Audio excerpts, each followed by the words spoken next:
Never did this before, so I don't know if I'm on, but I hope I'm on. Live, okay. So, welcome everybody to this unusual situation. And right now it's very unusual, strange. But of course, in the future you'll have interesting stories to tell your friends, your children, that you went through this interesting time, which was definitely hachana for Mashiach. There's no question in anyone's mind, and we'll still talk about this. One thing is, in general, for the next few weeks, whatever time we have to give classes, I'm going to choose something, a minor, but today I want to give a general sort of introduction class to the whole situation. And that is that whenever there's anything going on, especially something unusual, as a frum Jew, we look to Torah for guidance, to see what's supposed to happen, how we're supposed to act, what to do, what not to do. And a chassid will look into how Chassidus explains what it says in Torah. And naturally, a chassid of the Rebbe, in our generation, will look to the sichos of the Rebbe to understand how the Rebbe tells us to relate to the situation. So we should look at it through the Rebbe's eyes and conduct ourselves in the proper way. In general, there are 613 mitzvahs. Some of the mitzvahs are constant. A lot of the mitzvahs apply only to certain times and certain circumstances. And of course, as we're approaching Pesach, for example, there are pages and pages and pages of Gemara and Halacha and commentary on Pesach. But the main time to focus on that is when the Yom Tov of Pesach comes around. And the same is with Rosh Hashanah, Yom Kippur, Shabbos, and so on. So the question is, in a time like this,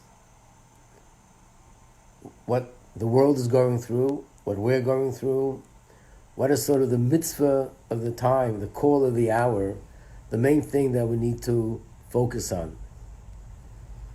I'm sure if you ask this question, like all questions, you'll have 70 different answers. So what I'm saying now is just from one perspective. And that is, I think the main thing and the call of the hour now to focus on is bitachon. The attribute of bitachon, which means to have trust and confidence in Hashem. And I would like to elaborate on that, what it means in general, specifically what it means for a chassid when we look at bitachon through the eyes of the Rebbe and Chassidus, and what it means for us in this particular time and what we're going through now. So we know bitachon is something which is one of the basic fundamentals of Yiddishkeit. There are a lot of psukim, a lot of verses in davening, in Tilim, where we speak about bitachon. One of the famous ones is Baruch HaGever Sheyiftach B'Hashem, which means blessed is the person that trusts in Hashem. A person who trusts in Hashem will draw upon himself brachas. There's a pasuk in Tilim,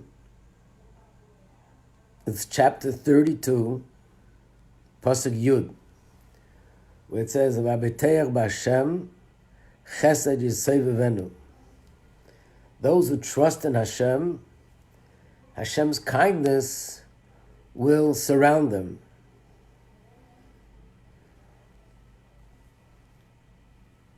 In the Sefer Ikrim, he explains, what does it mean that if you trust in Hashem, His kindness will surround you?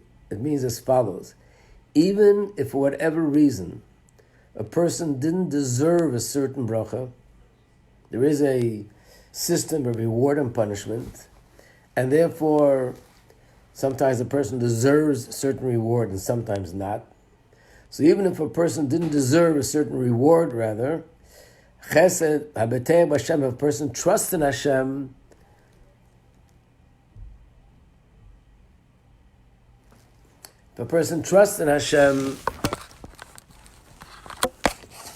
then that trust will bring the chesed, even if he doesn't really deserve it. It wasn't meant to happen.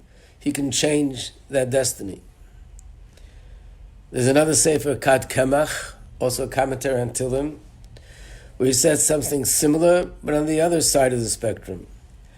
At Habeter B'Hashem Chesed Yisevavenu, those who trust in Hashem, His kindness will surround them, means even if a person, chas v'sholem, was destined to have something negative happen to them, and obviously because they deserve that for whatever it is that they did. But if he has trust in Hashem that it'll be okay, that alone, the trust in Hashem alone, will bring Hashem's bracha. And whatever was meant to happen will not happen. The Rebbe also brings the Rishalmi, where the Rishalmi says that HaKadosh Baruch Hu, the Eibishter, says to us, Bitchu b'shmi, trust in my name. Ki kol abeter b'shmi ani matzilei. Whoever trusts in my name, I will save them. Again, the emphasis is the mere fact that a person trusts in Hashem, that will bring the bracha. That will bring Hashem to save them, to protect them. The Rebbe also brings a story that happened with the Tzemach Tzedek, that the Tzemach Tzedek once, it was in the presence of the Alter Rebbe, his grandfather, was very sad about something that was going on. And the Alter Rebbe told him that the sadness is out of place. And he quoted the Zohar, where the Zohar says that Hashem relates to us. Actually, the Zohar is in Parshas Tetzaveh, something which we just read recently, the Parsha just 2 weeks ago. The Zohar says that the face we show here, that's the face that we'll see up there, that will be reflected up there.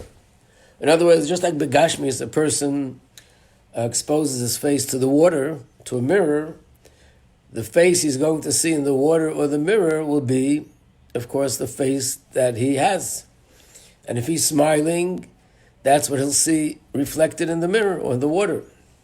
The same thing is with Hashem, that if a person is smiling and his face is shining down here, then what's going to be reflected up there is a smiley and shining face of Hashem. And naturally, when Hashem's face is smiling and shining, that brings revealed bracha down to us down here. And another thing which the Rebbe brings often is the words of the Baal Shem Tov. There's a pasuk in Tillim, also a chapter which we say often, Shir Malais Es Einai Laharim, where it says Hashem Tzilcha Al Yad Yaminecha, which means Hashem, literally it means Hashem is your shade on your right side, implying just like a shade protects us, that's how Hashem also protects us. But Hashem said the word Tzilcha, which means shade, could also mean shadow. We see that even in English, the word is pretty similar. And it means that Hashem is like your shadow. What does that mean? It means just like a shadow copies everything the person does. So if the person lifts his right hand, the shadow will lift the right hand. If a person lifts the left hand, the shadow will lift the left hand. That's how, metaphorically speaking, Hashem follows us. So if a person in his mind pictures positive things and positive results and brachas coming down, that's what will come from Shemayim, from Hashem.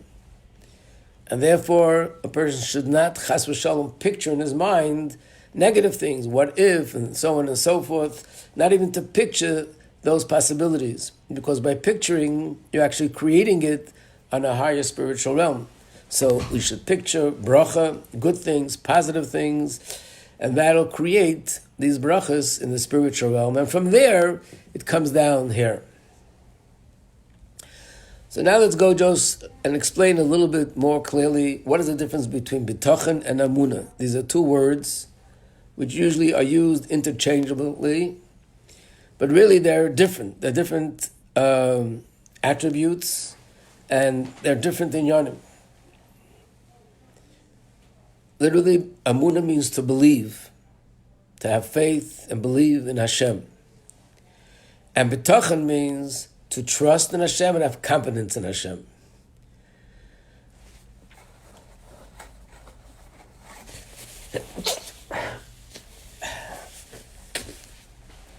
What is the difference? Believe in Hashem means that I believe that Hashem is infinite, Hashem is not limited, He's not bound by the laws of nature, and therefore Hashem can do everything and anything, and therefore I'm not worried about all the things that are going on, what the doctor says, what the professional people say, what the health professionals say, and God forbid because of that be scared and chas v'sholem have negative images and pictures in my mind, because I know that no matter what the doctors would say, they're basically saying what the laws of nature are, but I know that Hashem is the one who created the world. He created all these laws of nature. He's not bound by it. And therefore, He's not limited to these laws, and Hashem is capable of helping me. So if a person is in a health crisis or a financial crisis or any kind of crisis, no matter what the professional person says, he feels that I'm not concerned. Hashem could help me. That's amunah. What is bitachon? Bitachon is not only to believe that Hashem could help me, but I'm confident that Hashem will help me. Just to use a gashmizdik mashal, if a person has some sort of financial crisis and he has a great uncle that is not a millionaire but a billionaire, he's worth $100 billion, and you ask this person, could your uncle help you? Of course he can help me. $100 billion with just a little fraction of his wealth, he could change my whole life. Are you sure that he will help you? Absolutely not. I don't know if he's going to want to do that. Wow, who says he might not want to help me? So you have the belief that he's capable of helping you, but you can't say that you're confident and you trust that he will surely help you.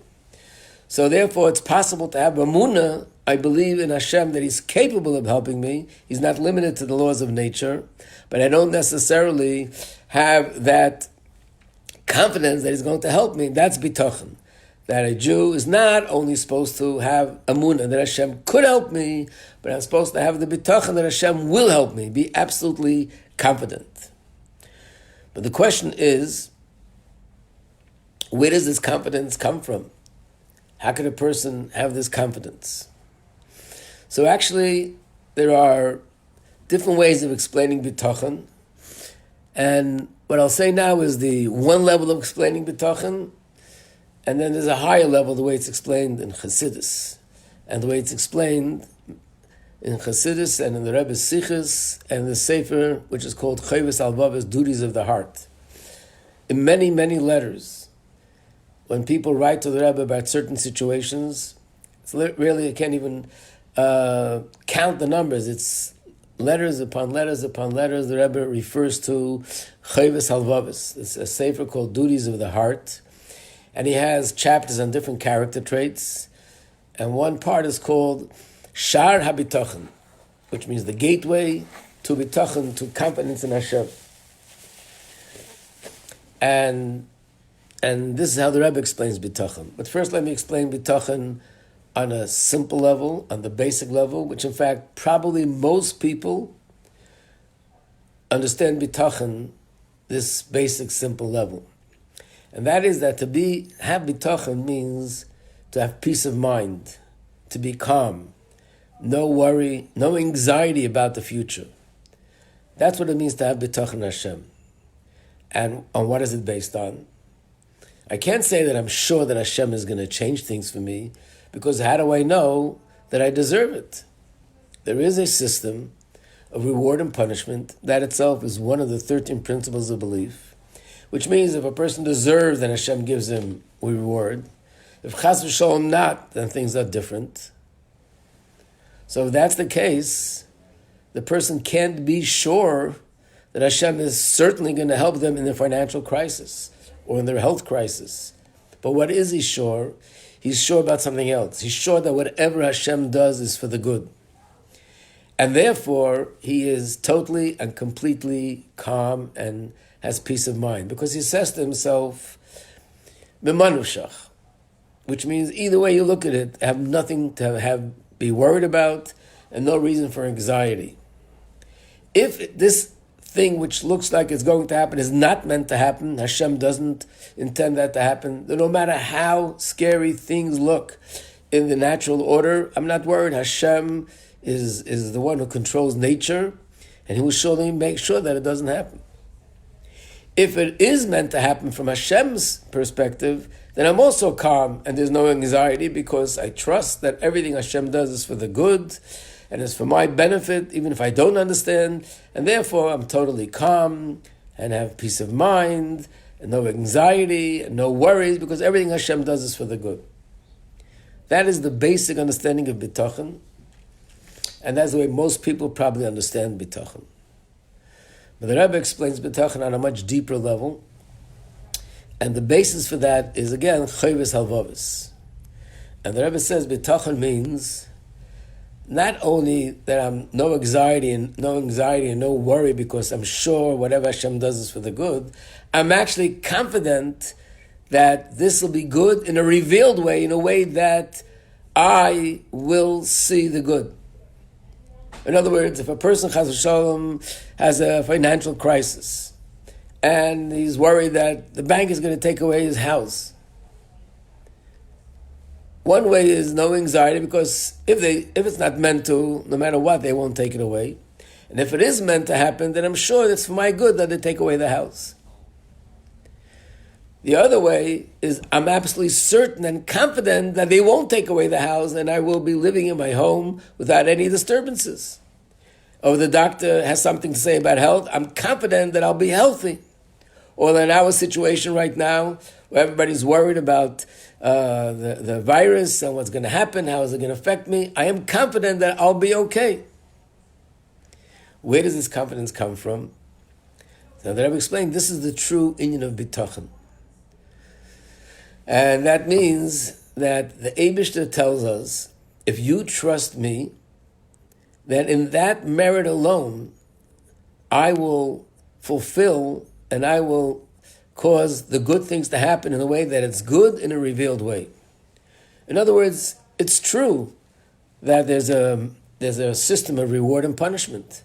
So how can a person be sure that he's going to be okay? Maybe he doesn't deserve it. So the Eibishter says there's two ways that I run this world. One way is the normal way, which is reward and punishment. If you do a lot, you get a lot. You do little, you get less. You do something negative, something else happens. The other way, as Hashem says, is that if you have bitachon, then I go beyond all these calculations, beyond all these rules and regulations, and just for the fact, just in the merit of the fact that you put your trust in me, I will give you that good thing that you're accepting because you have confidence that it's going to be. That's the inyan of bitachon. So therefore, there's no point in asking, but how can I be sure? Maybe I don't deserve, I did something wrong. The answer is, this is a different system. The Eibishter is saying, it doesn't matter whether you do deserve or you don't deserve. One thing is, the only thing that matters now is for you to have the absolute bitachon. And if you have the absolute trust in Hashem, that becomes the merit for which Hashem will make this good thing happen, good in a revealed way. So this is also very common. The Rebbe said this many times. Those people who've been in classes this year, years before, you'll probably be recognizing most of the things that I'm saying because I repeat it often, because the Rebbe repeats this very often. And the famous quote of the Rebbe, Trach gut wird sein gut. It's connected to a story that there was a chassid of the Tzemach Tzedek, whose name was Michal Beliner, and he had a son that was sick, and the doctors, unfortunately, didn't see possibility that can be cured, and the situation only got worse. And at one point, the doctor said that the way they see it, he only has a few hours to live. And this chassid broke down, he was hysterical. And an older chassid who happened to walk by and saw that he was crying, and he said to him, "What happened?" He told him what happened. So he said, "Why don't you go immediately to Lubavitch?" Then the Rebbe was the Tzemach Tzedek, and ask him for a bracha. And the chassid answered, "But the doctor said he only has a few hours to live. I don't even know if I have enough time to get to Lubavitch. Probably it takes a few hours just the traveling." And this older chassid screamed at him and said, "The Gemara tells us that a person should never give up from asking Hashem for His compassion. Even if chas v'sholem, it looks like it can happen in a second. The term in Gemara is afilu cherev chada munach al tzavari. Even if, God forbid, there's a sharp sword and the edge of the sword is on someone's throat, don't give up. At that moment, you can still ask Hashem and everything can turn around." There's a famous story with Chizkiyahu HaMelech that the Navi told him that he was sick, and he told him that his end is coming. And at that point, the king dismissed the Navi, and he said to him, because the Navi told him that his end is coming, and therefore he should take care, tell his children whatever he has to tell them. And he said, "I know that even if there's a sharp-edged sword at someone's throat, do not give up. Turn around, face the wall." And his life was granted to him at that moment for many years to come. And therefore, the chassid said to him, "Go to Lubavitch and I'll send someone along with you." He sent a friend and they went as quick as they can. They traveled to Lubavitch. When he came to Lubavitch, he was fortunate that he was able to go in to see the Tzemach Tzedek right away. He wrote a note, as chassidim do, handed the note to the Rebbe, and as the Rebbe is reading the note, suddenly a thought passed his mind, thinking, I'm here by the Rebbe, asking for bracha.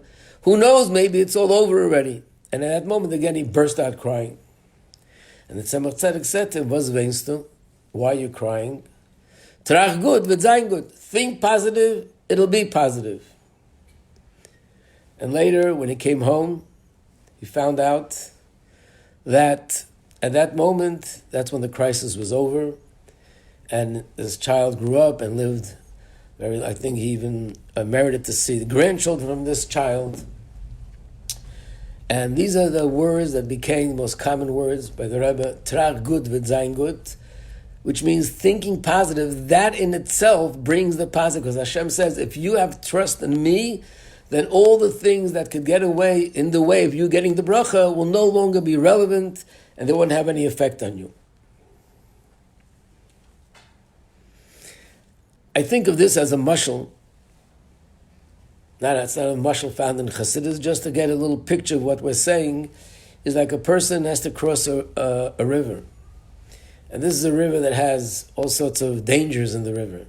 The water itself is running rapidly, it's very deep, there are all sorts of dangerous fish in the water. So in order to get across, you really have to be capable. You have to be a good swimmer, you have to be physically strong, you have to be skilled how to handle if you come across a dangerous fish in the water. So not everybody can go across. But imagine if someone comes over with you and says, you can get onto this helicopter, I'll take you across. And the person would say, but I'm sorry, I don't know how to swim. And he'll start laughing. It doesn't matter. I'm sorry, I'm not skilled. What if I get attacked? He starts laughing. It doesn't matter. Nothing matters. How could it be that it doesn't matter? And the answer is you're going into a helicopter, and the helicopter goes right over the water, and all these things are not necessary. So in normal circumstances, if a person doesn't have bitachon, then everything depends on how much I'm worthy, how much I deserve, how much I did, how much I didn't do. But if a person has bitachon, it's like taking a helicopter and transcending the laws of nature. And Hashem says, in the merit of the bitachon, I will bring you the bracha. And we have to train ourselves to have a positive picture in our mind about the outcome, that for ourselves, for our families, that everything will be good. And we'll just talk about it later and laugh about it after it's all over, Mirz Hashem, which should be very soon. There's a beautiful sikha, which the Rebbe also explains along these lines. And that is, there's a famous story regarding Purim. And the story is found in Gemara, that Mordechai, when he heard the Gzeira, he heard about the decree coming from Haman, he stopped 3 children to ask them what they learned. Because there's a tradition that when children say something randomly, it's really like a prophecy. And after these 3 children said what they said, he got all excited. And these 3 verses that they quoted, we say this every day in davening after Aleinu L'Shabeach. So one child, he stopped, he said, Al tira mi pachat pisim, u'mishayis Hashem kisovi. Don't be afraid of a sudden fear and things that the wicked are trying to do that is destructive. Don't be afraid. That was a good message. Then he stopped another child, and the other child said, Utzu eitza v'sufar, dabru dabu v'liyakum ki iman okel. They're planning and scheming, but it's all going to be turned around. And everything they plan will be destroyed because Hashem is with us. And then the third child said another pasuk, which is Azikna Nihu, Atzeva Ani Yasbel, Ani Asisi, Ani Yasav, Ani Yasbel, Vamaled. Even the old age will be perfectly healthy and you'll be perfectly fine, and so on. So the Rebbe says these are the 3 levels in a sense of bitachon. The first child quoted a pasuk that says, Al tira v'pachat pisim, don't be afraid. It doesn't say why not to be afraid, it just says don't be afraid. So obviously that's the first level. The mere fact that Hashem is in charge of everything and nothing happens without Him. Imagine if a little leaf falls off a tree and falls on a certain spot. That's Hashgacha Pratis. It's not random. And there's a reason and there's a purpose for it. The famous story with the Mezritcha Magid, that someone once said to the Mezritcha Magid, I can't comprehend such a thing. How could it be that a leaf falls off a tree, falls on the ground? That is a divine purpose in that? And the Maggid told him to go over to a certain leaf and pick it up. Picked up the leaf, and he found a little worm sleeping. And as he picked up the leaf, the sun began to beat on this little worm, and it woke up. And he realized that the little worm was sleeping, and the leaf fell on top of him and protected him from the hot sun, that he could sleep peacefully. This is Hashem, who is infinite, and He is concerned about every creation in this world. So when a leaf falls off a tree, there's a purpose. How much more so when something is happening that's global and affecting the whole world, affecting everything. Surely there's a purpose why this is happening, and it's happening for a reason. And therefore, no matter what the outcome is going to be, I'm calm because it's from Hashem, it's surely for the good.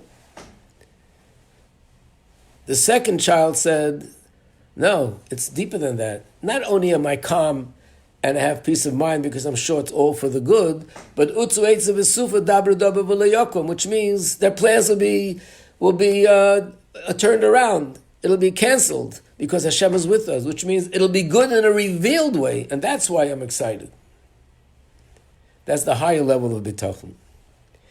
The third child said, even when people are older, which means although according to nature, when a person gets older, they're weaker, they're not the same as they were in their younger age.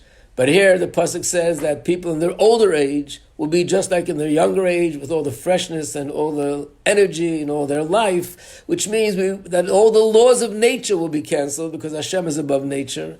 So even if there's something happening that according to all the laws of nature, and all the people that scream in the name of nature will say this is going to happen and that's going to happen and should be worried about this or that, I'm not afraid. because Hashem, I trust in Him that it'll be revealed good. How He's going to do it, leave it up to Him. He's very resourceful. He has a lot of good ideas. He has a lot of experience running this world for 5,780 years, and He'll manage.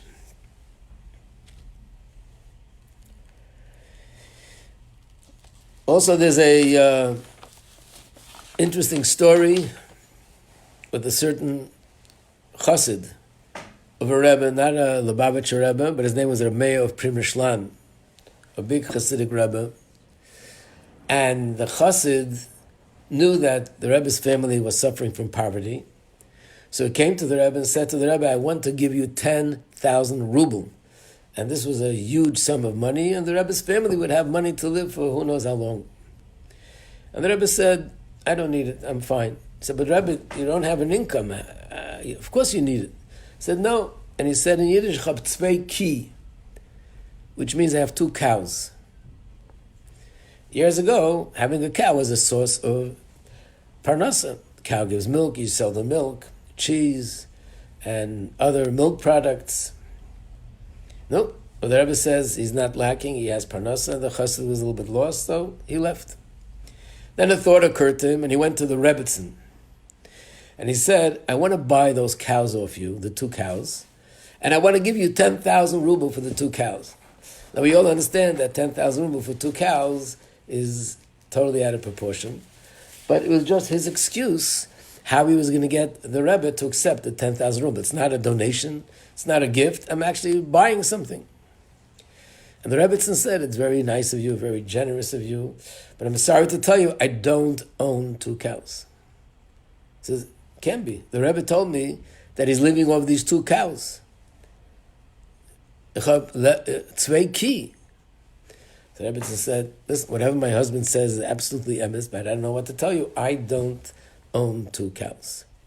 Well, this guy looks like it wasn't so easy to push him off. And he went back to the Rebbe, and he said, I spoke to the Rebbe and said, you don't have 2 cows. And why did you say that you're living off the 2 ki? So he said, what I meant was, Ki voy yismach libeinu, ki v'shem kotre batochnu.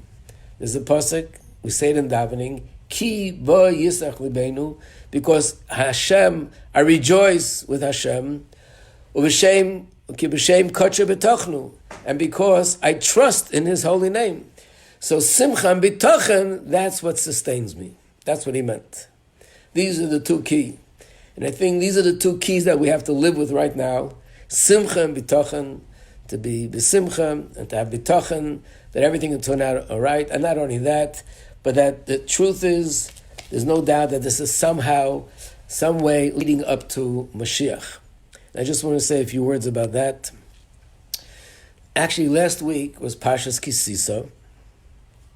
And Parshas Kisisa was the last Sicha of the Rebbe that was edited and published in complete form in the year Tafshin Nun Beis. As we know, that Tafshin Nun Beis, which is 1992, on Chav Zayin Adar Rishon, that was the day that the stroke occurred. And the Shabbos before was Vayakel. So the Rebbe, this happened on a Monday, so the Rebbe did not edit the Sicha completely. He edited a small portion of the Sicha. So the last Sicha that was edited by the Rebbe is Kisisa. And the whole Sicha, which is a very deep Sicha and a long Sicha, but there's a certain thread throughout the entire Sicha, which I think is also relevant to us now. And briefly, one of the things the Rebbe talks about, or the main thing it talks about, is that it's a parsha, that we have a lot of different things in the parsha, things that are very different one from the other, and completely on the other end of the spectrum, one on the high end of the spectrum, one on the lowest end of the spectrum, and yet in the parsha they're all together as if it's one flow and one continuation. And to give an example, the Rebbe says the parsha starts off with the luchos that Hashem gave us. The luchos that Hashem gave us is the greatest event that to ever take place in history, the greatest revelation of godliness. The luchos themselves were written by Hashem Himself. What could be more than that? That's the highest spiritual, godly revelation we ever had in history. Right after that, it talks about the breaking of the luchos, worshipping the golden calf, which is the greatest sin that was ever done in history. Mamish, two ends of the spectrum. And then after that, it tells us about the second set of luchos that Hashem gave, which even though it was the second set, but nevertheless, there's a certain advantage in that set, as we see that they were never broken, they last forever. And also, after Moshe took the second set of luchos, Moshe Rabbeinu's face began to shine, and there were rays of light shining from his face to the point that he needed a mask. This was something that was added only by the second set of luchos. So, in the Sikha, the Rabbi goes on to explain, gives many other examples, and it says the following. Everything in the world is broken up into three parts, which is there's the beginning, there's the middle, and there's the end. The beginning means not only beginning chronologically, but its purpose. What is it all about? The middle is the actual thing itself that's happening. And the end is when the goal is reached and you achieve the goal, and that's the end. And this applies to everything and anything. So the Rebbe says the same is here with Torah. And the Rebbe says this is Alef, Beis, and Gimmel. Alef is the beginning, Beis is the middle, and Gimmel is the end. Alef is the beginning, that's Torah. The first word of the whole Torah is Anochi. And the first letter in that first word is Alef. Beis, the second thing, is the creation of the world, which actually begins with the word Breishis bara Elokim. Hashem created the world, Beis. And Gimmel is the first letter of the word Geula, redemption, and the whole purpose is redemption. And the point that Rebbe is making is that when you see things happening in the middle, it looks like it's out of line from the beginning. It's different. In the beginning, Hashem gave the luchos, the most incredible, amazing revelation of godliness. And then the next thing that's happening is the Jews are worshiping a golden calf. Moshe Rabbeinu breaks the luchos, which is totally down. So it looks like this is going away from the purpose, and the purpose is not being fulfilled. But the reality is that it's really part of a process. That's the way Hashem created the world. That part of the process is first, there's a Alef, what's supposed to happen. Then we go through a process of a down, so to speak, a difficult, hard labor in order to make things happen. And eventually we reach that goal, which is that it actually happens, which in this case is the meaning of Geula. Or the Rabbi gives another example with the whole creation. Initially, when Hashem created the world, Or Ein Sof, the Eibishter's most infinite light was shining. Then came Tzimtzum, concealment. And then Hashem revealed His light on this world, and then ultimately we'll have Mashiach. His light will be revealed in a complete way. So in the middle there's Tzimtzum. Tzimtzum means that things are hidden. And when you look at it from the outside, it appears as if, things are hidden. That means the plan is not working. It's not true. That is part of the plan. That's the way it goes. That first there's the things that being revealed, then goes through a process of concealment, and then comes the ultimate revelation. So a lot of times, even in physical things, we can have examples of something that if you don't understand what's happening, it might look like it's sort of a detour and not following the plan. But the reality is, imagine a person, just to give an example, wants to go to a certain place, and he comes to that place, and there's a wall blocking, he can't get over. So what does he do? He walks back many yards, then he starts running, and then he jumps over the wall. So somebody who's watching sees him walking to the wall, and obviously the wall is there that's blocking him, then he walks back. So he thinks walking back means that he gave up on the plan. The plan isn't working out. But the truth is, no, he walked back in order to be able to run and then jump over the wall. So the going back is in essence going forward, not going back. And that's the way it is with all the things that are that way. And therefore, what we see now is a similar thing. The world there's not enough words to describe what's going on. And like someone said, and all this chaos, the world is literally shutting down. The whole world is shutting down on every level. and every day that goes by, there's a new place, a new situation which is shutting down. And it looks like it's shutting down, but in reality, this is preparing us for a new reality, which is the reality of Mashiach.